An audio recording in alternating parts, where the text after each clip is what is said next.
This is Philadelphia Eagles Now by Chat Sports. My name is Chase Sr. Hopefully everybody out there is having a fantastic weekend by the time that you're watching this show. Coming up, an Eagles roster projection. I'm going to predict the 53 players who make this Eagles roster following the NFL draft. The purpose of this show, of course, to predict the players who make this team, but there's a lot of roster additions that have happened with this draft class. And Dallas Goedert officially being back, some of the biggest news for the Birds this week. And, of course, that impacts a lot of things as well. Before we do all of that, if you think this Eagles team still has one of the top rosters in the NFL, and if you think the Birds are one of the top squads in the National Football League, I want you to hit that thumbs up icon and like the video. If not, that's fine. We can disagree. But then I want you to comment why. Let's begin naturally at the quarterback position. I think the Eagles will roll with three quarterbacks, and I think they are the three quarterbacks to my right. Jalen Hurts, the Super Bowl MVP, Tanner McKee, one of the top backup quarterbacks in the NFL, and I think Kyle McCord and Dorian Thompson-Robinson, they have a good training camp battle, but it's the Eagles' sixth-round pick from South Jersey who went to St. Joe's Prep, state champion, who led the nation in passing yards this past year, helping to rebuild that Syracuse football program, who makes the team. I really like McCord's size. I like his toughness. I like his ability to process pre-snap and then make decisions off of that. And I think that he has a future in this league. And I think he's a guy who, if injuries happen, and hopefully they don't, at some point in his NFL career, he can be a solid starter. Ideally, the Eagles can keep Dorian Thompson-Robinson on the practice squad. With how deep this Eagles team is, doesn't make sense to hold on to four quarterbacks. Rarely do teams ever do that. I like DTR. I think him coming to Philadelphia is great for his career. Get him out of that dumpster fire that is Cleveland. Get him to a stable organization where he can really develop inside the quarterback factory. I just think McCord is a little bit better. To the running back position. Some teams have four RBs on the 53. I think the Eagles will hold on to three running backs on the initial 53 and a fullback. Saquon Barkley coming off the best single season in the history of the National Football League for a running back. Hopefully he can stay healthy. Led the league in touches last year. Getting a little bit older. He's going to be 29 years old next February, of course, because he turned 28 the day that the Eagles throttled the Chiefs in the Super Bowl. The workload injury concerns, a little bit of a concern for me going into 2025. But behind this offensive line, with the body type that he has, hopefully he can stay upright and fresh. I do think it's important for Philadelphia to mix in Will Shipley a little bit. I think people are sleeping on the kid. He has legitimate ability. And then you have your Thunder running back in A.J. Dillon. He's coming off a season in which he didn't play because of a neck injury. Hopefully he's able to escape that injury bug because I do like the dimension that he brings to the table. And then, yes, Ben VanSumeren, a former UDFA out of Michigan State, I think makes the team as a fullback. Nick Sirianni said at the NFL owners' meetings that VanSumeren was going to start in the running back room, not the linebacker room. I think that he can still help on special teams, but Jeffrey Lurie wants to resurrect the fullback position. And I think that Ben VanSumeren makes the team as a fullback on the practice squad. A couple of UDFAs who I'm intrigued by. Montrell Johnson out of Florida, Shunderick Powell out of Central Arkansas. I think the Eagles released Ty Davis-Price because they want to get an extended look at the rookie UDFAs. And I think that both of them can play. Johnson, physical, old-school type of back. Powell will remind you of Darren Sproles or Dion Lewis because he's about 5'8". But for Jeffrey Lurie to say, we want to resurrect the fullback spot, Ben VanSumeren, he was starting to be utilized as a fullback last year before he injured his knee. I think that's going to be his role for this team. And when he was coming out of high school, he was recruited as an athlete to Michigan. Then he went to Michigan State and became a very good linebacker. The wide receiver position is an interesting one. A.J. Brown, DeVonta Smith, one of the top wide receiver duos in the National Football League. The Eagles did not exercise the fifth-year option of Jahan Dotson. That move made a lot of sense because they would have had to have guaranteed his 2026 salary. Too much of a risk to do that, and with him being a first-round pick, that's a lot of money. They also wanted to devote that financial capital to Jordan Davis, so they exercised his fifth-year option. I think Dotson is a very good wide receiver 3 when he was asked to do more when A.J. Brown was out, or DeVonta Smith and him didn't play late in the year because the Eagles had the NFC East wrapped up. Dotson played well. Tanner McKee was slinging the rock to him. And there's a reason he was the first-round pick coming out of Penn State. And so you're in a good spot there. Johnny Wilson has such intriguing size at 6'6", 6'7", but he has to play a little bit bigger. Sometimes he plays smaller. That's an issue. But I think the Eagles like the ability there. And then I'm not going to go with Darius Smith making this team. Small, slow, doesn't do much that's special. So I'm going with an upset selection here. The UDFA, Darius Cooper out of Tarleton State, makes the team. He excels with slants, go routes, and contested catches. Ran a 4.49 40-yard dash in the pre-draft at 213 pounds. Great size. Similar size to A.J. Brown, who also coming out of Ole Miss ran a 4.49 40-yard dash. A.J. Brown, a tick over 6 feet. Cooper, 5'11". A.J. Brown, 19 reps of 225 on the bench. Cooper, 18 reps. When you look at him, he's built like A.J. Brown. He was the best FCS wide receiver in 2024. He could go up and get it, had 1,400-plus yards receiving, and then to end the year, he was cooking. He had a bunch of games of 100-plus yards as Tarleton State finished the year strong and then made a little bit of a run in the FCS playoffs. Tight ends. Eagles only kept 2 on the initial 53 last year. I think they go about it in a similar fashion this year. Dallas Goedert returning to the Eagles. He was due $14 million in cash for 2025. The Eagles bumped that down to 10 on the restructured deal. Greg Calcaterra is a very solid tight end too. And yes, the Eagles did sign Harrison Bryant and Gransen in free agency. I think that they can get away with having one of those players on the practice squad. Bryant, he's like 6'5". Gransen shorter, but a really good blocker. So it's going to come down to which player performs better and what type of player the Eagles want to keep. Offensive line, 10 players here, and this has to be one of the best and deepest units in the NFL. Offensive line depth was worrisome for me going into the draft, and then Howie Roseman addressed it. So your starters from left to right, Jordan Mailata, Landon Dickerson, Cam Jurgens, Tyler Steen has the inside track at right guard to replace Mekhi Becton, and then Lane Johnson at right tackle. The backups, Kenyon Green, who the Eagles acquired in that C.J. Gardner-Johnson trade, Trevor Keegan, who the Eagles drafted in the 2024 draft out of Michigan. The Eagles are high on him. Drew Kendall, who the Eagles took in the 6th round back a couple of weeks ago out of Boston College. Myles Hinton and Cameron Williams were also taken in the 6th round.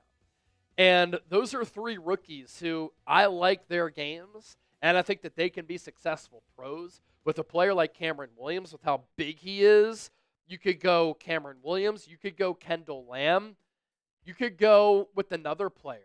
But I think the Eagles go Cameron Williams because of the upside, and if you cut him free, considering how important the offensive line is, I think another team would snatch him up because of the potential alone.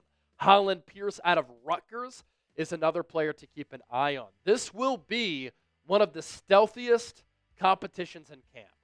And the Eagles will have a couple of really good competitions in camp. Backup tight end, along the offensive line. Can one of the UDFA running backs make some headway? Off-ball linebacker alongside Zach Bond. Defensive tackle, defensive end, corner, and safety. Like, these competitions are going to be really good for the defending Super Bowl champs. So we're about to shift gears to the defensive side of the ball. But I do want to ask you this. What side of the ball is better on this Eagles roster? Do you like the offense better? Do you like the defense better? Comment down below and share your thoughts. Before we dive into my roster projection on the defensive side of the pill, today's show, sponsored by our friends at Prize Picks. They are running a fantastic deal where you get $50 when you play $5. And get this, you don't even need to win to receive that $50 bonus. It's guaranteed. It's daily fantasy sports made easy. You pick 2 or more players. You choose more or less for a shot to win up to 2,000 times your cash. Run your game all season long on Prize Picks, the best place to turn your sports knowledge into cash.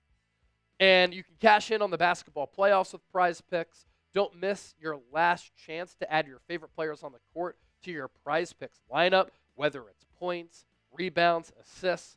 Will a player like Anthony Edwards in Game 2 have more or less than 32.5 points? That's how the game works. We do have some NBA playoff action too. And how about the road teams in these Game 1s? That included the Nuggets with a huge win over OKC, the Knicks with the win over the Boston Celtics. And so, for instance, Jason Tatum, more than 44.5 points, rebounds, and dimes against the Knicks. Jalen Brunson, more than 27 points against Boston. Clutch player of the year. And then Nikola Jokic, more than 8.5 dimes against OKC. You choose more or less. That's how you do it. Millions of people are signed up. I want you to be the next. So go to prizepicks.com/CLNS and run your game with Prize Picks today. Let's talk some defense here. Defensive tackles. I like this room a lot. Yes, you lose Milton Williams, but you have Jalen Carter. You exercise the fifth-year option on Jordan Davis. Muro Ajomo alongside Milton Williams, one of the highest-graded defensive tackles in football last year, according to Pro Football Focus. You got Ty Robinson out of Nebraska in the NFL draft, a 6-year college player who, Vanilla Gorilla, is built, unbelievable body at that size. He still ran a sub-4.9 40-yard dash. He plays with a lot of violence. And then Thomas Booker is a little bit more slender at defensive tackle compared to these players. But he's quick, he's smart, and the Eagles really like him. And in the preseason and in flashes last year when he got minimal playing time, he played pretty well at the edge rusher spot. Nolan Smith coming off that torn triceps. He went from 1 sack as a rookie to 6.5 in year 2, then had 4 more in the playoffs. So 10.5 sacks in year 2, regular season playoffs combined. The arrow is pointing up for him. Hopefully he can stay healthy. I just love the way that he plays, and I love the energy and the vivacious personality that he brings to this Eagles team. Jalen Hunt really came on at the end of last year and in the playoffs. The Eagles adding 24-year-old Azeez Ojulari, who has been a steady producer as far as sacks go in his career. He's a young player who I think his best football is ahead of him, and if he can stay healthy, he can be a menace. Year by year, he's had 8, 5.5, 2.5, and 6 sacks. Games played 17, 7, 11, and 11, so he needs to stay on the field if he can. He has worlds of upside with that bend and speed coming off the edge. And then Josh Uche is 26 years old, and a couple of years ago, he was a highly productive player for the New England Patriots. Not far removed from having 11.5 sacks in 2022. He's still young, and as far as pass rush win rate, he ranked top 10 last year at the edge rusher spot. The Eagles took Antoine Powell-Ryland late in the draft. This is a player coming out of Virginia Tech who is a Florida transfer, who has been a sack and TFL machine. Shorter arms, but I just think he has a knack for making plays and getting after the quarterback. And look, Bryce Huff's going to make this team, in my opinion, just because he's due so much guaranteed money. He got $34 million in guaranteed money his first 2 years. But would not be surprised if the Eagles chalk it up as an L and they say, we need to keep somebody who's more valuable to our football operation. And it wouldn't surprise me if they cut him and they keep Patrick Johnson over Huff, who can help you a little bit more on special teams. To off-ball linebacker, Zach Bond, first-team All-Pro. Finalist for Defensive Player of the Year in his first year as an off-ball linebacker. Eagles gave him $17 million in average annual value. They take Jahan Campbell, 31st overall. They're going to use him as an edge rusher, but you have to cater to that skill set, which is very unique, and use him off ball as well. We'll see when he's able to come off that labrum surgery. Jeremiah Trotter Jr., another really intriguing young player on this team who might lack some athletic juice, but man, he makes up for it with instincts and play smarts. And then Smile Mondon. Rhymes with London. I'm getting that right finally. The rookie out of Georgia. I think he can be a special teams ace right from the get-go. Some of you might be saying, Chase, you forgot about Nakobe Dean. Patellar tendon injury that he suffered in January. He might realistically miss a lot of 2025. So I think at the very least, he begins the season on PUP. He doesn't occupy a roster spot, and the Eagles will have some time to make a roster decision elsewhere. But those are the linebackers who I think make the initial 53, and I think Smile Mondon can make an immediate impact on special teams, and I think as an off-ball linebacker, he has a lot of promise.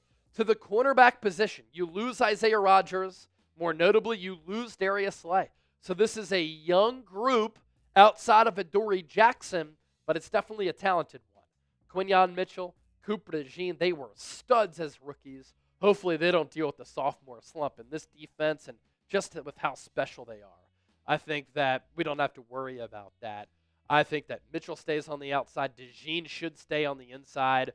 One, it can save you money down the road because slot nickel corners go for far cheaper. Number two, I think it taps into his unique skill set where you can use him as a hybrid linebacker.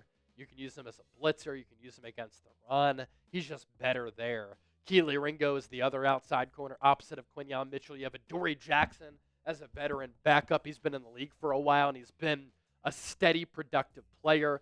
Mac McWilliams, the Eagles drafted out of UCF. And then Eli Ricks, I think, makes the team too as a long-armed corner who can cover, run well, and last year he contributed on special teams.